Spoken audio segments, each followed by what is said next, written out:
Halo teman-teman bahas saham, kembali lagi dengan episode bahas saham selanjutnya. Pada kesempatan kali ini saya akan coba membahas saham Pura Delta Lestari.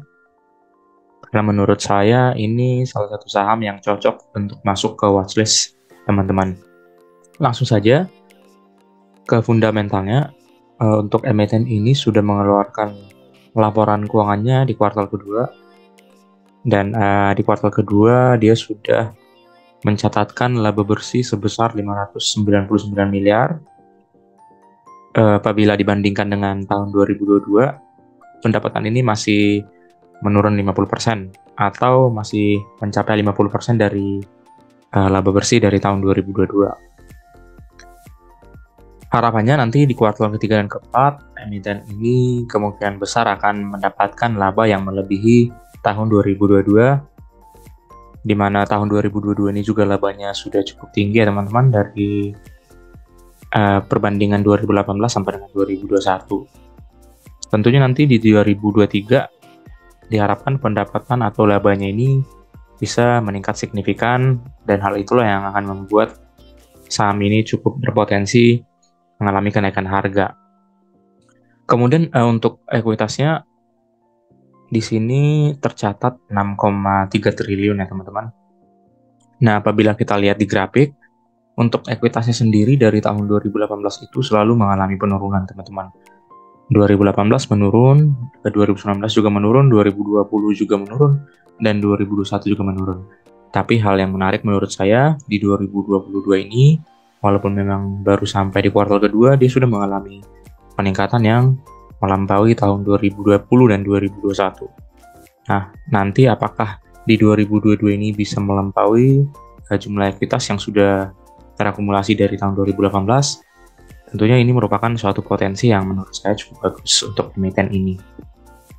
Nah, di sini sebanding dengan kenaikannya, sampai dengan kuartal kedua dia sudah mengalami peningkatan 10%. Yang artinya cukup bagus, karena memang sebelumnya dia selalu mencatatkan minus ya teman-teman untuk perubahan ekuitasnya. Tapi untuk kuartal kedua ini sudah mengalami peningkatan 10%. Nah, hal ini merupakan poin pertama kenapa saya memasukkan saham ini ke watchlist kita bersama. Untuk IPS-nya sendiri juga cukup bagus ya teman-teman, karena IPS-nya ini sudah melampaui dari tahun 2021 yang sempat menurun sampai dengan angka 15, tapi berangsur-angsur sudah mencapai angka 25 atau sama dengan 2022. Artinya apa teman-teman? Dengan mempertahankan laba yang setara dengan 2022, artinya ekuitasnya tetap akan sama apabila disetahunkan.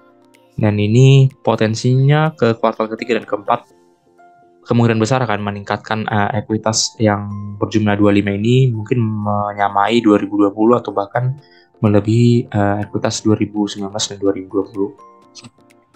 Kemudian untuk saham beredarnya, dia tetap sama ya teman-teman, artinya emiten ini jarang melakukan right issue atau menambah jumlah sahamnya, tercatat di angka 48 miliar lembar. Kemudian untuk utangnya, tercatat sebesar 696 miliar. Apabila kita lihat di grafik, memang emiten ini secara akumulatif memang mengalami peningkatan utang ya teman-teman. Di 2020 dia sudah mencapai hampir 1,2 T, tapi menurun di 2021 dan mengalami peningkatan sedikit di kuartal kedua. Harapannya untuk emiten ini diharapkan untuk utangnya sih untuk dikurangi, karena kita lihat di sini terjadi peningkatan ya teman-teman. Tapi apabila kita lihat, apabila perbandingan utang dengan ekuitasnya kita perhatikan di sini, dia hanya mencapai 0,11. Artinya jumlah utangnya ini sangat-sangat tidak signifikan apabila dibandingkan dengan jumlah ekuitasnya. Artinya masih dalam angka yang aman, teman-teman. Dan kita lihat juga dari tahun ke tahun memang untuk nilai utangnya memang selalu dipertahankan berada di angka 0,5 ya teman-teman. Artinya tidak melebihi setengah dari jumlah aset bersih dari si emiten ini. Kemudian untuk penambahan kasnya juga mencapai 632 miliar yang menurut saya tidak terlalu buruk, dan posisi kas pada akhir kuartal kedua itu mencapai 1,3 triliun, yang artinya dengan jumlah kas begini juga sudah cukup untuk menutup utang tadi. Makanya kenapa saya mengatakan emiten ini sangat kecil kemungkinannya untuk mengalami potensi gagal bayar dari sisi utangnya. Artinya emiten ini juga sangat liquid. Oke, lanjut ke rata-rata ROE-nya. Di sini juga berbanding lurus dengan laba bersihnya tadi. Di sini dia sudah mencapai angka 18. Diharapkan memang di tahun ini bisa menuju angka 20%-an ya teman-teman. Untuk menghasilkan potensi yang cukup besar ke depannya. Nah, atas dasar laporan keuangan tadi, kita bisa menyimpulkan beberapa hal. Yang pertama, untuk nilai buku emiten ini memang nilai buku satunya berada di angka 131 dengan harga saham pada saat video ini dibuat berada di angka 175. Emiten ini memang sudah di atas harga bukunya. Tapi apabila dilihat dari sisi PER-nya, dengan PER 10 atau PER standar ya teman-teman, dia berada di angka 248, masih jauh di atas harga sekarang. Kemudian untuk nilai PBV-nya, pada saat emiten ini sudah mengeluarkan kuartal kedua laporan keuangannya berada di angka 1,3 dan untuk PER-nya berada di angka 7. Tapi memang ada beberapa kekurangan untuk nilai margin of safety-nya atau MOS-nya hanya berada di angka 7. Yang artinya dengan membeli di harga sekarang juga kita masih diharapkan dengan berbagai macam risiko atau risiko yang cukup tinggi terjadi penurunan kembali si emiten ini. Tapi satu hal yang perlu teman-teman perhatikan, emiten ini sangat royal teman-teman dalam membagikan dividen.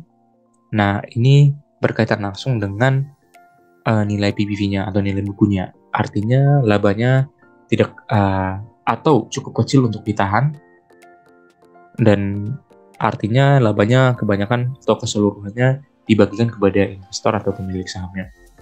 Itulah mengapa nilai bukunya itu tidak atau ekuitasnya itu tidak mengalami peningkatan yang cukup signifikan sehingga akan berpengaruh terhadap nilai buku terhadap harga sahamnya.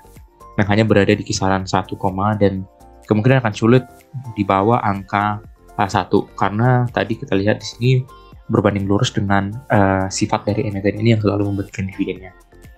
Dari tahun 2022 saja, dia 100% membagikan seluruh labanya untuk dividen kepada pemegang sahamnya. Oleh karena itu, otomatis nilai ekuitasnya tidak akan bertambah karena seluruh labanya tidak ada yang ditahan alias dibagikan keseluruhan. Nah, nanti kita lihat di kuartal maksud saya di tahun 2023 untuk pembagian dividennya kalau memang cukup signifikan dalam pembagian dividen, maka tentunya itu akan tetap berpengaruh terhadap nilai bukunya yang mungkin akan sangat susah untuk menuju angka di bawah 1, teman-teman.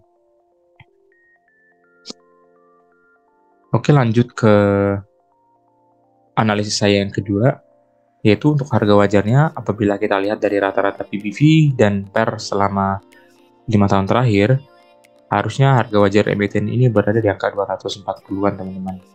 Nah, di sini kita melihat potensi gain yang kemungkinan akan diperoleh apabila membeli di harga sekarang itu berada di angka 37% untuk potensi gain-nya, teman-teman. Nah, sekarang tergantung keputusan manajemen teman-teman, apakah membeli di harga sekarang di harga 175 atau mungkin menunggu harga sahamnya turun kembali. Semua keputusan tetap berada di teman-teman investor. Gunakanlah money management yang baik. Tapi yang jelas untuk emiten ini potensi kedepannya untuk menuju harga wajarnya atau bahkan melebihi harga wajar itu masih terbuka lebar karena tadi yang pertama emiten ini royal dalam membagikan dividen dan juga untuk laba bersihnya atau kinerjanya masih bisa dikatakan cukup menarik dan punya potensi ke depannya.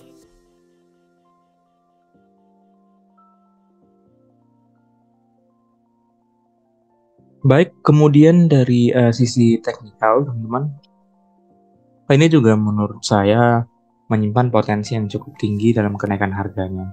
Karena di sini dari tahun 2020, emiten ini pernah mencapai angka di angka 280 bahkan 300 ya teman-teman. Tapi dari tahun 2020 akhir tahun, dia terus mengalami penurunan sampai dengan periode saat ini atau pada saat harga emiten ini mencapai angka 175 atau bahkan paling bawah 173. Bahkan dia mencapai titik support di sini bisa kita lihat secara jelas berada di angka 160-an dan terkonsolidasi di angka 160 atau bahkan sampai dengan angka 180. Nah, di sini terlihat jelas bahwasanya kebanyakan pasar sedang melihat bagaimana kinerja dari emiten ini di sisa 2 kuartal ke depannya. Tentunya kita bisa mencicil beli di harga konsolidasi ini, teman-teman. Apabila dia jatuh lagi ke harga 160, tentunya potensinya masih cukup tinggi dan kemungkinan untuk potensi gain dan juga nilai MOS-nya mungkin akan mengalami peningkatan apabila kita menunggu di harga 160, teman-teman. Tapi tetap saja kemungkinan besar ke depannya bisa jadi di kuartal ketiga dia akan mencatatkan laba yang cukup tinggi sehingga potensi untuk turun ke harga 160-an ini cukup sulit terjadi, teman-teman. Bisa saja mencicil di angka kisaran 175, apabila dia turun kembali ke angka 160 mungkin bisa menambah muatan teman-teman investor. Tapi tetap saja menggunakan money management dan jangan langsung all in, teman-teman. Kenapa saya katakan 160 menjadi titik support kuatnya? Karena di tahun 2015 juga dia pernah mencapai titik support kisaran dia harga 160 dan dia mantul kembali menuju ke harga 280, di mana 280 mungkin resisten yang terjadi di emiten ini.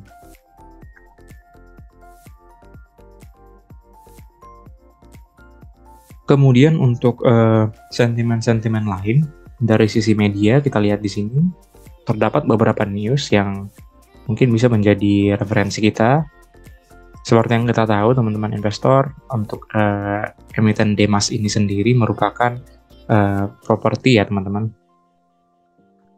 Dan tentunya sales dari properti ataupun pengembang seperti ini sangat berkontribusi besar terhadap peningkatan performance atau labanya. Seperti yang kita tahu juga pada saat pandemi kemarin, otomatis tentunya akan sangat mempengaruhi kinerja dari emiten ini. Tetapi dari beberapa hari terakhir ataupun beberapa periode terakhir, perekonomian itu sudah kembali lagi atau bergerak kembali, roda perekonomian di Indonesia, sehingga tentunya akan meningkatkan niat jual beli dari masyarakat untuk properti-properti yang ada di Indonesia, teman-teman.